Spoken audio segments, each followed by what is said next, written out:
بسم الله الرحمن الرحيم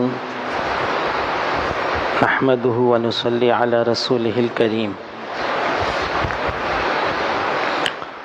عن معاذ رضي الله تعالى عنه قال قلت يا رسول الله أخبرني بعمل يدخلني الجنة ويباعدني من النار قال لقد سألت عن أمر عظيم وإنه ليسير على من يسره الله تعالى عليه إلى أن قال ثم قال ألا أخبرك بملاك ذلك كله قلت بلى يا نبي الله فأخذ بلسانه فقال كف عليك هذا فقلت يا نبي الله وإنا لمؤاخذون بما نتكلم به قال سكلتك أمك يا معاذ وهل يكب الناس في النار على وجوههم أو على مناخرهم إلا حصائد ألسنتهم عن أبي سعيد رضي الله تعالى عنه رفعه قال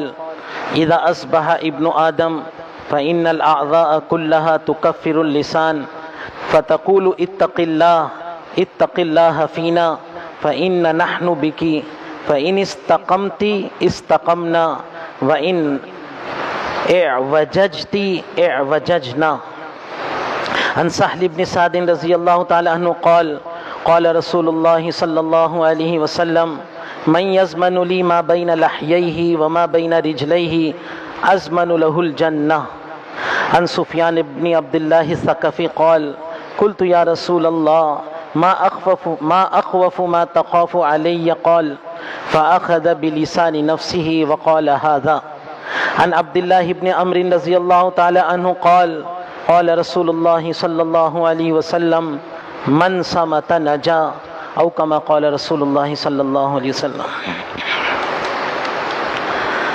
حضرت معاذ رضی اللہ تعالیٰ عنہ سے روایت ہے کہ میں نے ایک دن رسول اللہ صلی اللہ علیہ وسلم سے عرض کیا کہ حضرت مجھے ایسا عمل بتا دیجئے کہ جس کی وجہ سے میں جنت میں پہنچ جاؤں اور دوزخ سے دور کر دیا جاؤں۔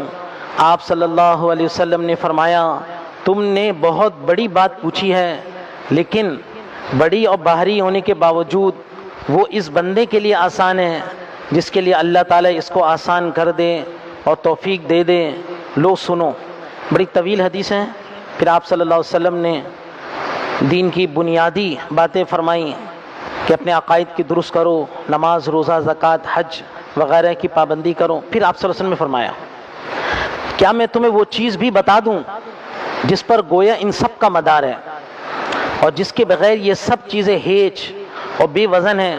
معاذ رضی اللہ تعالیٰ عنہ کہتے ہیں میں نے عرض کیا حضرت وہ چیز بھی ضرور بتلا دیجیے۔ بس آپ صلی اللہ علیہ وسلم نے اپنی زبان پکڑی اور فرمایا اس کو روکو، یعنی اپنی زبان قابو میں رکھو، یہ چلنے میں بے باک اور بے احتیاط نہ ہو۔ معاذ کہتے ہیں میں نے عرض کیا حضرت ہم جو باتیں کرتے ہیں کیا ان پر بھی ہم سے مواخذہ ہوگا؟ آپ صلی اللہ علیہ وسلم نے عرض فرمایا اے معاذ تجھے تیری ماں روئے، یہ عربی محاورے کے مطابق یہاں یہ پیار کا کلمہ ہے۔ آدمیوں کو دوزخ میں ان کے منہ کے بل یا فرمایا کہ ان کی ناکوں کے بل زیادہ تر ان کی زبانوں کی بے باکانہ باتیں ہی ڈلوائیں گے، یعنی ان زبان کی بے باکی اور زبان کے غلط استعمال کی وجہ سے وہ آدمی جہنم میں اوندھے منہ گرایا جائے گا، منہ کے بل یا ناک کے بل، یہ آپ سے فرمایا اوندھے منہ جہنم میں گرا دینے والی چیز یہ زبان کی بے باکی ہے، زبان کا غلط استعمال ہے، زبان کے استعمال میں احتیاط کا نہ کرنا ہے۔ حضرت ابو سعید خدری رضی اللہ تعالی عنہ سے روایت ہے کہ وہ رسول اللہ صلی اللہ علیہ وسلم سے نقل کرتے ہیں کہ آپ نے ارشاد فرمایا جب آدمی صبح کرتا ہے تو اس کے سارے اعضاء عاجزی اور لجاجت کے ساتھ زبان سے کہتے ہیں کہ خدا کی بندی ہم پر رحم کر اور ہمارے بارے میں خدا سے ڈر، کیونکہ ہم تو تیرے ہی ساتھ بندھے ہوئے ہیں، تو ٹھیک رہی تو ہم ٹھیک رہیں گے، اگر تو نے غلط روی اختیار کی تو ہم بھی غلط روی کریں گے اور اس کا خمیازہ بھگتیں گے۔ اس حدیث میں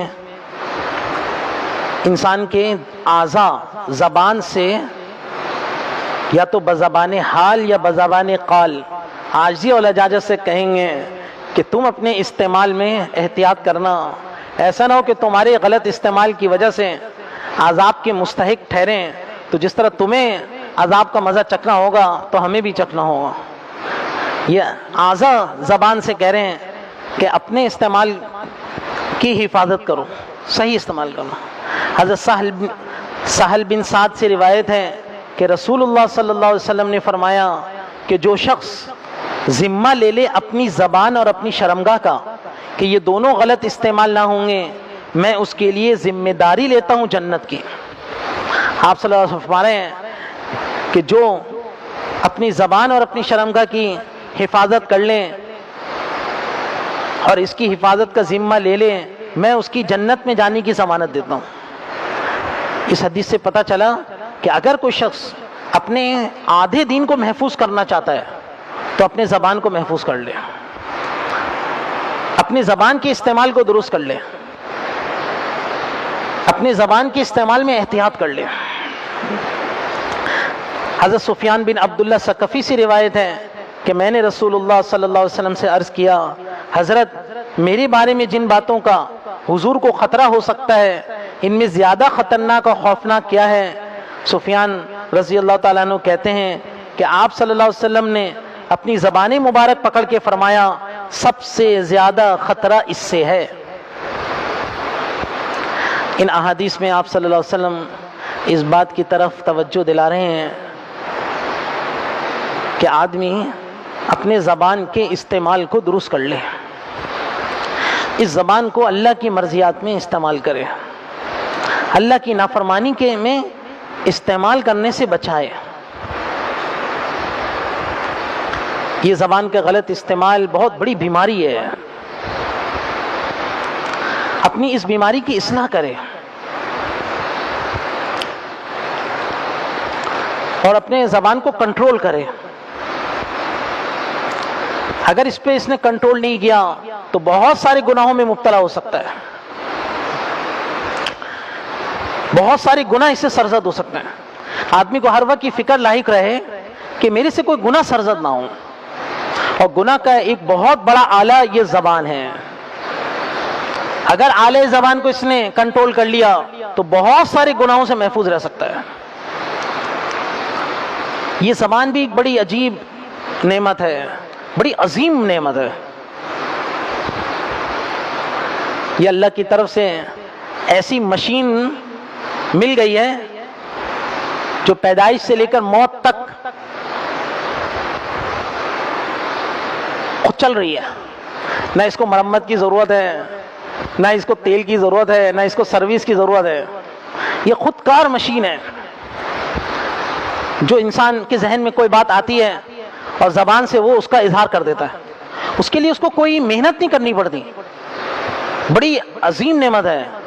اس نعمت کا اندازہ تو ان کو ہوگا جو قوت گویائی سے محروم ہے۔ تو یہ اتنی بڑی عظیم نعمت، تو جس کی جانب سے یہ نعمت ملی ہے، ذرا ان سے پوچھ لیں کہ بھائی اس نعمت کو کس طرح استعمال کرنا ہے۔ اس کے منعم حقیقی سے کہ احکام پوچھیں کہ بھائی زبان کا استعمال کیسا ہے۔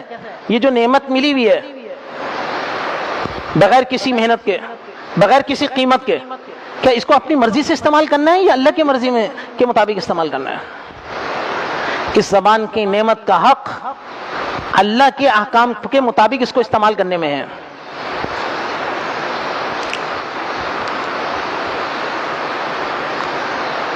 اس زبان سے گناہ بھی ہو سکتے ہیں، نیکی بھی ہو سکتی ہے، لہذا اس زبان کو نیکی کے کاموں میں خرچ کرے، تلاوت کرے، ذکر و اذکار کرے، اللہ کی حمد و ثنا کرے، لوگوں کو خوش کرنے کی بات کرے، لوگوں کو دین کی بات کرے۔